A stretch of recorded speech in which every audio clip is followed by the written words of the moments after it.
اعوذ باللہ من الشیطان الرجیم بسم اللہ الرحمن الرحیم صلو علی الحبیب والصلاة والسلام علیک یا سیدی یا رسول اللہ وعلی آلک و اصحابک یا سیدی یا حبیب اللہ۔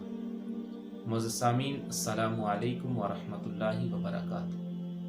معزز سامعین، آج آپ کے سامنے صدقہ کے حوالے سے انتہائی خوبصورت حدیث مبارکہ پیش کرنی ہے۔ حضرت ابو ذر رضی اللہ تعالیٰ عنہ راوی ہے۔ آپ فرماتے ہیں قال قال رسول اللہ صلی اللہ علیہ وسلم تبسمک فی وجہ اخیک لک صدقۃ۔ آپ فرماتے ہیں آقا کونین نبی رحمت صلی اللہ علیہ وسلم نے ارشاد فرمایا، تمہارا اپنے بھائی کو مسکرا کے ملنا، اپنے بھائی کے سامنے مسکرا دینا تمہارے لیے صدقہ ہے۔ پھر فرماتے حضور نے ارشاد فرمایا امرک بالمعروف ونہیک عن المنکر صدقۃ۔ تمہارا کسی کو نیکی کا حکم دینا، نیکی کے رستے پہ لانا، نیکی میں مدد کرنا اور کسی کو برائی سے منع کرنا یا روکنے کی کوشش کرنا تمہارے لیے صدقہ ہے۔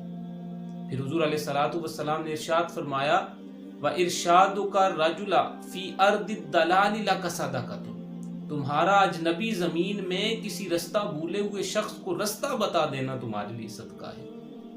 پھر حضور نے ارشاد فرمایا وَبَصَرُكَ لِلرَّجُلِ الرَّدِيِّ الْبَصَرِ لَكَ صَدَقَةٌ۔ تمہارا کسی نابینا شخص کو رستہ دکھانا تمہارے لیے صدقہ ہے۔ پھر حضور علیہ الصلوۃ والسلام نے ارشاد فرمایا وَإِمَاطَتُكَ الْحَجَرَ وَالشَّوْكَةَ وَالْعَزْمَ عَنِ الطَّرِيقِ لَكَ صَدَقَةٌ۔ تمہارا رستے سے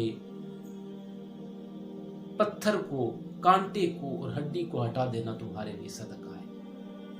پھر فرمایا وَإِفْرَاغُكَ مِن دَلْوِكَ فِي دَلْوِ أَخِيكَ لَكَ صَدَقَةٌ۔ تمہارا اپنے ڈھول سے پانی اپنے بھائی کے ڈھول میں ڈالنا تمہارے لیے صدقہ ہے۔ احباب ذی وقار، اس حوالے سے بڑی خوبصورت حدیث مبارکہ حضرت ابو ہریرہ رضی اللہ تعالیٰ عنہ راوی ہے۔ آپ فرماتے ہیں حضور نے ارشاد فرمایا بینما رجل یمشی فی طریق اذا وجد غصن شوکۃ فأخرہ، کہ آدمی ایک رستے میں چل رہا تھا، اس نے ایک کانٹوں سے بھری ہوئی ٹہنی دیکھی، ایک کانٹوں والی شاخ دیکھی، فأخرہ، اور اسے رستے سے ہٹا دیا، فشکر اللہ لہ، اللہ نے اس کے اس عمل کو قبول کر لیا، اللہ کو اس کا یہ عمل پسند آیا، فغفر لہ، اللہ نے اسے معاف کر دیا، اللہ نے اسے بخش دیا۔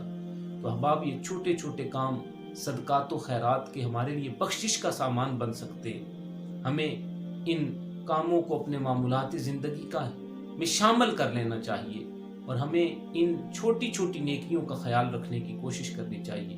اللہ ہم سب کو عمل کی توفیق عنایت فرمائے۔ والسلام۔